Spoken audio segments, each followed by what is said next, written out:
Bonjour à tous, je suis Laurent de Comment poser un TEP. Petite vidéo explicative. Précédemment, nous avons évoqué les propriétés mécaniques du TEP et la possibilité d'appliquer une action correctrice sur les fascias. Maintenant, je vous montre comment je teste la mobilité du fascia. Je place ma main sans écraser la peau sur la surface. Je tracte dans un sens, dans un autre, et j'apprécie la mobilité du tissu dans un sens et dans l'autre.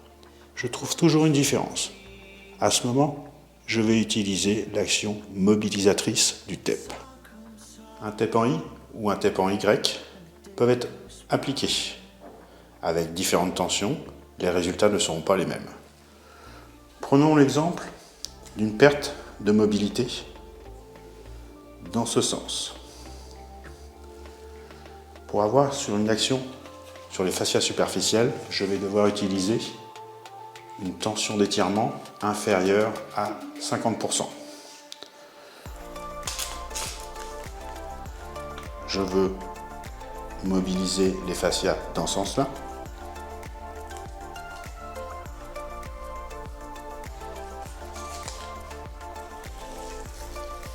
Hop. Et à l'intermédiaire de petits zigzags,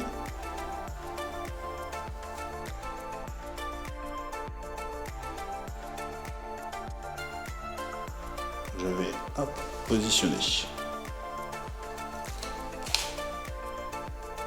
Voilà.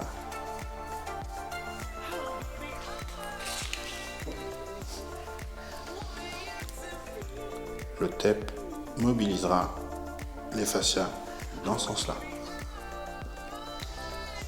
Je peux utiliser aussi un TEP en Y pour avoir une plus large action. Toujours pour nos fascias superficielles, je positionne sans tension.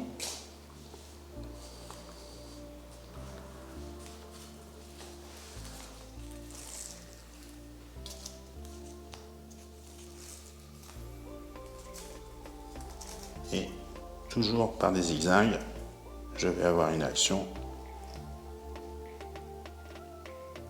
avec une tension de moins de 50%.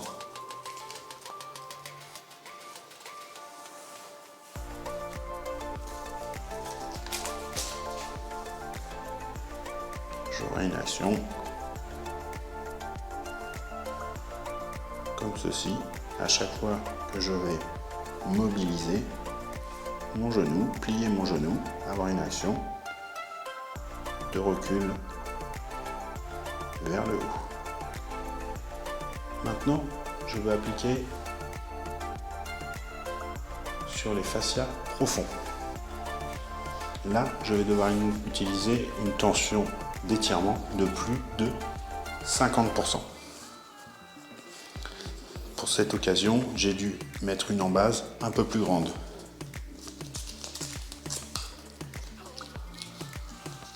Hop. Sans tension, je positionne.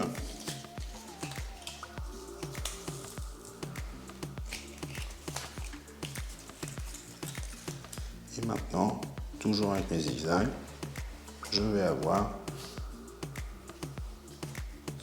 plus de 50% de tension.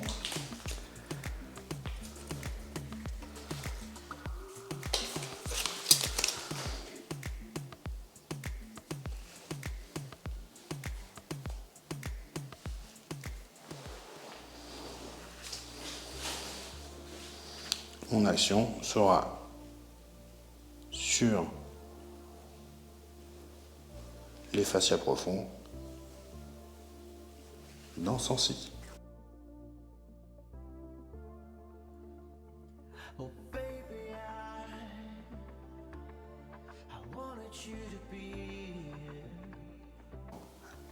À chaque fois que je vais faire des mouvements, j'aurai une action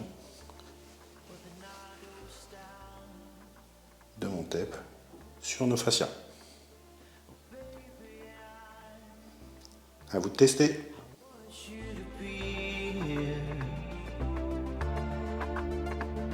When the sun comes up and the day goes by,